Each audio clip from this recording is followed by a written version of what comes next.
جی سامعین، وقت ہو چکا ہے کہ ہم خداوند کے کلام کو سیکھیں، سمجھیں اور اپنی زندگیوں میں شامل کرنے کے لیے تیار ہوں اور کرتے بھی رہیں۔ تو اس کے لیے ہم بہت شکر گزار ہیں، جیسا کہ ہمیشہ سے بشپ صاحب وعدہ کر کے جاتے ہیں اور ہم امید کرتے ہیں، تو آج بھی انہوں نے اپنا وعدہ نبھایا ہے اور وہ پھر تشریف فرما ہے۔ تو ہم ان کے بہت شکر گزار ہوتے ہوئے انہیں سلام عرض کرتے ہیں اور خوش آمدید کہتے ہیں۔ بہت شکریہ جی، آپ نے مجھے پھر سے موقع دیا کہ میں آپ کے ساتھ آپ کے پروگرام میں شامل ہو سکوں اور وہ کچھ باتیں جو بائبل میں بڑی خاص اور اہمیت کی حامل ہیں وہ آپ دوستوں کے ساتھ شیئر کر سکوں۔ میری طرف سے سب کو سلام، اور مجھے خوشی ہے کہ آپ اس پروگرام کو پسند کرتے ہیں، تو میں بھی آپ کے ساتھ ملنا اور بات کرنا پسند کرتا ہوں۔ بہت شکریہ، بہت اچھی بات ہے، ہمیں تو بہت خوشی ہو رہی ہے یہ سن کر، اور خداوند اسی طرح آپ کو استعمال کرتا رہے اور ہم آپ کے توسط سے خداوند کے خادم ہوتے ہوئے کلام کو سیکھنے والے بنے اور سیکھتے رہیں اور اپنی زندگیوں میں بھی شامل کرنے والے ہوں۔ بشپ صاحب، بات ہو رہی تھی کہ پہلا بپتسمہ جو ہے وہ یوسف سے شروع ہوا، پھر خداوند نے موسیٰ کو استعمال کیا اور پوری قوم کو بپتسمہ دیا، پھر خداوند نے یشوع کو استعمال کیا جسے ہم یشوع بھی کہتے ہیں، اور پھر اس کے بعد ہم بات چیت جاری ہی تھی، لیکن ہماری کیونکہ وقت کی کمی کے باعث ہمیں اسے ختم کرنا پڑا۔ تو اس کے بعد ہم یہ پوچھنا چاہتے ہیں کہ آپ جیسے بتا رہے تھے کہ کچھ لوگ تو جاں بحق ہو گئے جو نکل چکے تھے قوم سے سزا کے طور پہ، لیکن خداوند کا رحم ان پر دوبارہ ہوا اور خداوند نے ان کو موقع دیا، تو کچھ لوگوں نے پھر بپتسمہ لیا۔ یہ جی اصل میں جو قوم سے کٹ گئے، جنہوں نے نافرمانی کی، یا جنہوں نے ان اصولوں کو اور ان قوانین کو یا اس شریعت کو، عربی میں کہتے ہیں شریعت، اس کو نہ ماننا چاہا، تو وہ بیابان میں ہی مصر سے بھی گئے اور قوم سے بھی گئے اور بیابان میں ہی رول گئے اور مر گئے۔ لیکن خداوند کا رحم ان کی اولاد پر ہوا، اچھا، کہ ان کی اولاد کو یہ موقع مل گیا کہ اب بھی تم ان باتوں کو مانو جو میں کہتا ہوں، تو پھر تم بچ جاؤ گے۔ پھر آرام کی جگہ میں، بیابان سے، جنگل سے ایک شہر میں، ایک ملک میں، اپنے گھر میں چلے جاؤ گے۔ صحیح۔ تو ان کے کئی بچوں نے بھی ایسا ہی کیا، انہوں نے بھی نہ ماننا چاہا، تو ان کو سانپوں نے ڈس لیا۔ اچھا، بیابان سے سانپ نکلے اور بڑی مری ہوئی، بہت لوگ مرے۔ اچھا، تو پھر یہ بات اس طرف آ گئی کہ خداوند نے موسیٰ کو کہا کہ تو اس طرح کر کہ یہ اس طرح کے ہی لوگ تھے جو نہیں ماننا چاہتے تھے، اور ان کو سانپ کی جو تشبیہ ہے وہ ابلیس کی ہے، ہاں جی، شیطان کی۔ تو جو قانون کو نہیں مانتے، جو شرارت کو مانتے ہیں یا شرارت کی ہی راہ پہ رہتے ہیں، وہ شرارت ہی میں مرتے ہیں۔ صحیح، کہ وہ سانپ کے ہاتھ سے ہی مرے۔ صحیح۔ تو جنہوں نے عہد کر لیا کہ نہیں ہم مانیں گے اور ہم تابعداری میں رہیں گے، وہ بچ گئے، اور ان کو دریائے یردن، جس کا نام بائبل میں، یہ بعد کا نام ہے اس کا یردن، پہلا اس کا نام تھا فسون۔ اچھا، تو دریائے فسون میں انہوں نے بپتسمہ لیا۔ بپتسمہ کا مطلب ہے پانی میں سے وہ گزرے، اور اپنے آپ کو اس عہد کے لیے تیار کیا کہ اب ہمارا بیابان والا رویہ ختم ہو گیا، اب ہمارا مکمل طور پہ ایک شہر والا، ایک اصول کو ماننے والا، ایک سوبر زندگی گزارنے کا طریقہ، ایک اچھے سٹیزن ہونے کا طریقہ ہم مانیں گے۔ تو جو لوگ اس بات کے لیے تیار ہوئے وہ پھر سے پانی میں سے نکلے، اور اس یردن پر ایک تصدیق ہوتی ہے، وہ ہوتی ہے کبوتر کی۔ جب یسوع مسیح نے بپتسمہ لیا، مطلب یہ پھر رسم ہو گئی، یہ نہیں، وہ ایک اصول بن گیا نا، رسم نہیں۔ اچھا، یہ اصول بن گیا۔ صحیح، کیونکہ رسول کہ جو بھی خداوند کی طرف جانا چاہتا ہے وہ بپتسمہ لے گا، اس کے بعد اصول بن گیا۔ کیونکہ جو میں نے پہلے بات کی تھی ایک پروگرام میں کہ جو کچھ ہم کرتے ہیں اگر وہ خداوند کی رضا میں ہے تو وہ ایک اصول بن جاتا ہے۔ صحیح۔ اور پھر اصول کو ماننے والے وہ رسم میں آ جاتے ہیں۔ صحیح۔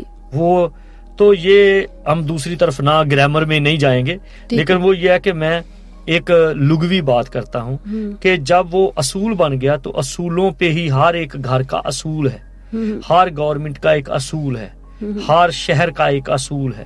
اسی طرح سے جب خداوند کی ہم تابعداری کرتے ہیں تو اس کے اصولوں پر چلنا ہے. تو ان اصولوں کی تصدیق کے لیے ایک اور بات آ گئی, وہ آ گیا کبوتر. کبوتر ایک دم سے, اب دیکھو کہ یردن پہ وہ دریائے نیل پہ کبوتر نہیں آیا. اچھا, جب بپتسمہ لے رہے تھے لوگ تو تب نہیں, یہ جب یسوع مسیح نے لیا, جب نیل پہ یوسف نے بپتسمہ دیا, ہاں, لیکن تو وہ کبوتر نہیں ہے وہاں پہ. کبوتر تب آیا جب خداوند یسوع مسیح نے, وہ میں ادھر آ رہا ہوں. اچھا کہ ابھی نیل پہ نہیں ہوا, اور اس کے بعد پھر کلزم پہ نہیں ہوا, جب بحر کلزم پر جب موسیٰ نے بپتسمہ, ہاں جی, جو کہتے ہیں کہ موسیٰ کا بپتسمہ, پھر یشوع جب یردن سے گزرا تو پھر بھی نہیں ہوا. لیکن جب یردن میں یسوع مسیح کھڑے ہیں تو کبوتر کا ایک سمبل آیا, صحیح, جس کا مطلب ہے کہ یہ رسم پر گویا آج سٹیمپ ہو گئی. صحیح, مسیح کے وقت پہلے سٹیمپ نہیں ہوئی تھی.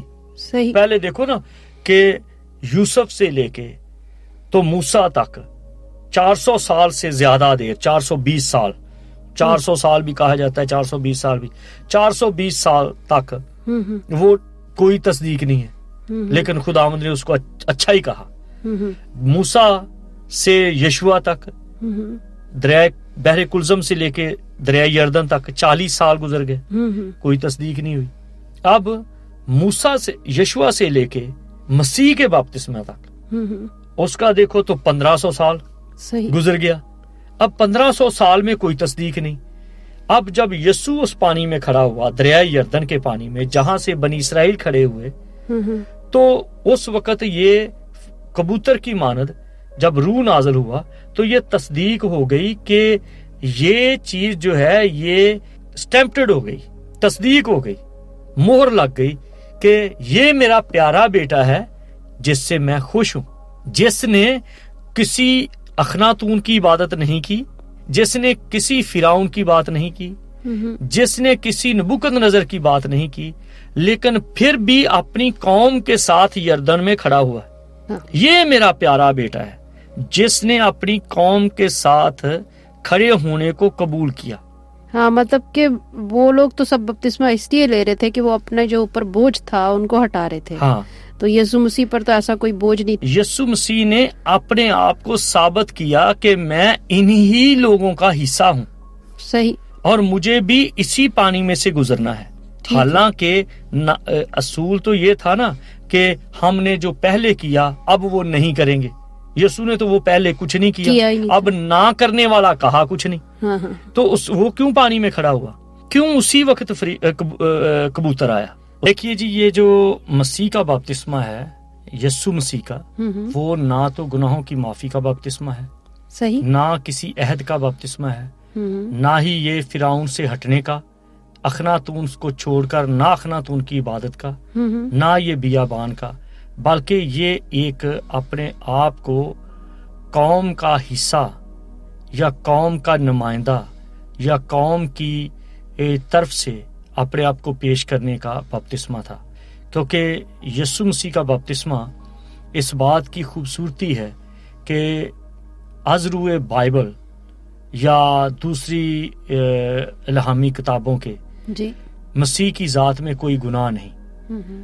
تو وہ کلمت اللہ ہیں, وہ خدا کی اپنی ذات سے تعلق رکھتے ہیں.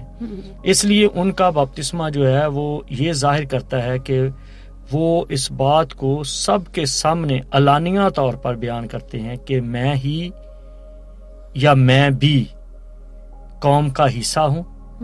اور جس طرح بنی اسرائیل مصر کی غلامی سے نکلے اور انہوں نے کلزم میں ہی بپتسمہ لیا موسیٰ کے ذریعہ سے, اور یشوع کے ذریعہ سے بنی اسرائیل نے جو بیابان میں بچے پیدا ہوئے انہوں نے بپتسمہ لیا, میں انہی کا نمائندہ ہوتے ہوئے اپنی قوم کو پیش کرتا ہوں کہ میں بھی وہی ہوں جو پانی میں سے گزرا. ہاں بشپ صاحب, میں جب یہ ساری بات چیت ہو رہی ہے تو ایک اس منظر کو یاد کر رہی ہوں.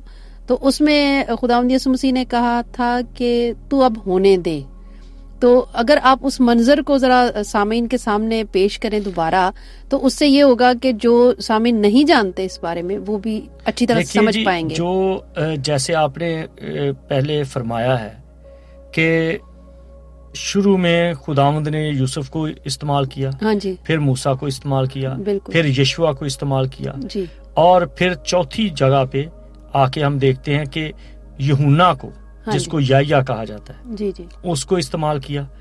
اور جو یایا تھا, جو حضرت یایا ہے, اور جو یوحنا جسے کہا جاتا ہے, وہ اس بات کو نہیں جانتا تھا. بے شک وہ نبی تھا, وہ نہیں جانتا تھا کہ یسوع کیوں بپتسمہ لے رہا ہے, کیونکہ یوحنا کا بپتسمہ جو تھا وہ توبہ کا بپتسمہ تھا. جی جی, اور موسیٰ جو یوسف کا بپتسمہ تھا وہ بھی توبہ کا بپتسمہ تھا. صحیح. اور جو موسیٰ کا بپتسمہ تھا وہ علیحدگی کا بپتسمہ تھا, اور جو یشوع کا بپتسمہ تھا وہ داخلے کا بپتسمہ تھا. اب یسوع کا جو بپتسمہ ہے وہ توبہ کا بپتسمہ نہیں ہے. یوحنا اس لیے وہ جانتا نہیں تھا کیونکہ یوحنا کا بپتسمہ توبہ کا بپتسمہ تھا. اصل میں یسوع کا بپتسمہ جو تھا وہ قوم کا بپتسمہ تھا, کہ میں قوم کا نمائندہ ہوں, تو ہونے دے, میں اس بات کو بھی پورا کرتا ہوں جو ناخناتون کی بات تھی, میں اس بات کو کے لیے بھی پانی میں کھڑا ہوں جو فرعون کی بات تھی جو کلزم پہ ہوئی, میں اس بات کے لیے بھی کھڑا ہوں جس کے لیے یشوع گزرا, میں اس بات کے لیے بھی کھڑا ہوں جو توبہ کے لیے لوگ تیرے پاس آتے ہیں, اور میں اس بات کے لیے کھڑا ہوں کہ میں ہی ہوں جس نے کچھ بھی نہیں کیا. یہ بات سوچنے والی ہے, کیونکہ اکثر ہم اپنے بھائیوں کے ساتھ, بہنوں کے ساتھ ایک دم سے دستبردار ہو جاتے ہیں, کہتے ہیں میں نے تو نہیں کیا, جس نے کیا وہ جانے. لیکن یسوع نے کہا کہ نہیں, میں اپنی قوم کے ساتھ کھڑا ہوں, اور جس طرح وہ اس اصول پر کاربند رہے ہیں میں بھی ہوں. اسی وجہ سے تو آسمان سے آواز آئی, یہ میرا پیارا بیٹا ہے جو اپنی فیملی کو جانتا ہے, یہ میرا پیارا بیٹا ہے جو اپنی قوم کو جانتا ہے, یہ میرا پیارا بیٹا ہے جو اپنی قوم سے دستبردار نہیں ہے, یہ میرا پیارا بیٹا ہے جس نے اس پانی پر کریٹیسائز نہیں کیا. یہ نہیں کہا کہ یہ تو وہ پانی ہے جو سامریا سے ہو کر آتا ہے, جس میں سے گندے لوگ نہاتے ہیں, جس میں اور برے لوگ نہاتے ہیں, جس میں زناکار عورتیں نہاتی ہیں, جس کے دریا پر سارے لٹیرے رہتے ہیں, باغی رہتے ہیں, جو مفرور ہیں وہ رہتے ہیں. میں اس پانی میں نہیں کھڑا ہوں گا. بلکہ اس نے یوحنا کو کہا تو ہونے دے, کیونکہ میں قوم کی حیثیت سے ان کا حصہ ہوں, جس کی تصدیق کبوتر کی شکل میں آسمان سے ہوئی کہ یہ میرا پیارا بیٹا ہے. اب یہ کبوتر کی شکل میں کیوں؟ ہاں, یہ بڑی دلچسپ بھی بات ہے اور تجسس بھی ہے اس میں کہ کبوتر ہی کیوں, کوئی اور پرندہ کیوں نہیں. تو اصل میں یہ ہے کہ جب یہ روایتی بات ہے, میں گیا ہوں اسرائیل میں, یہ ناصرت میں بات مشہور ہے, یہ قرآن مجید میں بھی لکھی ہے, اور بھی کتابیں اس کی تصدیق کرتی ہیں, تالمود میں لکھا ہے. تو یہ ہے کہ جب یسوع چھوٹا تھا نا, بچہ تھا, 10 سال کا تھا, تو وہاں پر یہ بات مشہور ہے کہ یسوع پرندے بناتا تھا. جی, آپ نے ایک پروگرام میں ذکر میں نے ایک دفعہ ذکر بھی کیا تھا, پرندے بناتا تھا. تو وہ پرندے جو ہیں وہ جیسے ہی وہ تالی بجاتا یا ایسے ہاتھ جھاڑتا تو وہ پرندے اڑ جاتے تھے. یہ اس کے خالق ہونے کی تصدیق ہے. بالکل. اب یہ ہے کہ وہ پرندے میں کون سا پرندہ تھا, یہ پتہ چلتا ہے کہ یسوع کی ذات میں گناہ نہیں تھا, وہ گناہ سے مبرہ تھے. تو جو کبوتر ہے, اس کی اگر آپ صرف پرندوں کی سٹڈی کریں تو اس کا آپ کو پتہ چلے گا کہ واحد ایک پرندہ ہے, ایون ایگل بھی نہیں ہے ایسا, واحد ایک پرندہ ہے وہ کبوتر ہے جس کے ڈبل لنگز ہیں. اچھا. ایک پھیپھڑے سے دوسرا پھیپھڑا نکلا ہے, جیسے انسان کے. نہیں, اس کا تو سنگل ہے, بہت ہی کمزور پھیپھڑا ہے انسان کا. اچھا. کسی بھی پرندے کا, ایون میں نے کہا کہ عقاب کا بھی ایسا نہیں ہے جتنی بریتھ ہے کبوتر کے اندر.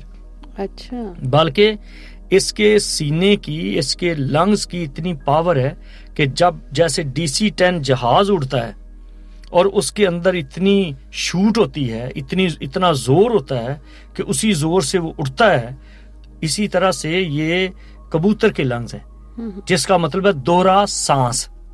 اچھا. اب دوہرا سانس جو ہے وہ مسیح کی لائف میں ہے کہ جتنی اذیت مسیح کو دی گئی, جس طرح سے یہ کہا گیا جو کبوتر کے طور پہ آتا ہے نا, تو اس کا پتہ چلتا ہے کہ یہ ایک سمبل ہے کہ دوہرے سانس والا یا پوری طاقت والا یا اپنے آپ میں اپنے مقصد میں پورا آنے والا. پھر کبوتر کی یہ بات ہے کہ یہ جہاں اترنا چاہتا ہے اگر اپنے دونوں پار جو ہیں اوپر کر لے تو یہ 90 ڈگری پہ نیچے آ سکتا ہے. اچھا. تو اسی وجہ سے واحد یہ پرندہ ہے جو یسوع کے اوپر اترا. اچھا. دوسرا پرندہ ہو سکتا ہے وہ اترتے اترتے پانی میں اتر جاتا. تو اس کی 90 ڈگری پہ اترنے کی بات یہ ہے کہ یہ جس مقصد کے لیے اترتا ہے یا جس مقصد کے لیے چاہتا ہے اس کے لیے اتر سکتا ہے. اچھا.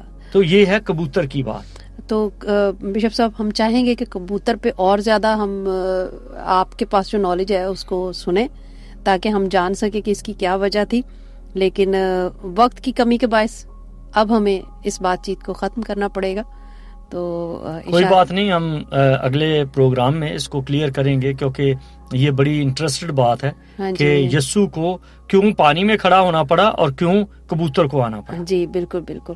تو سامعین اس وقت تک کے لیے ہم آپ سے اجازت چاہیں گے تاکہ ہم بشپ صاحب کو رخصت کر سکیں. تو بشپ صاحب ہم بہت ساری دعاؤں کے ساتھ, بڑے پیار کے ساتھ اور اپنی ساری محبت کے ساتھ آپ کو رخصت کرنا چاہیں گے. خداوند آپ کی ہمیشہ حفاظت. تھینک یو جی. آج سب سننے والوں کو میری طرف سے خداوند برکت دے اور میں ضرور اس بات کو پورا کرنے کے لیے, مکمل کرنے کے لیے ضرور آپ کے آنے والے پروگرام میں حاضر ہوں گا. بہت شکریہ, بہت شکریہ.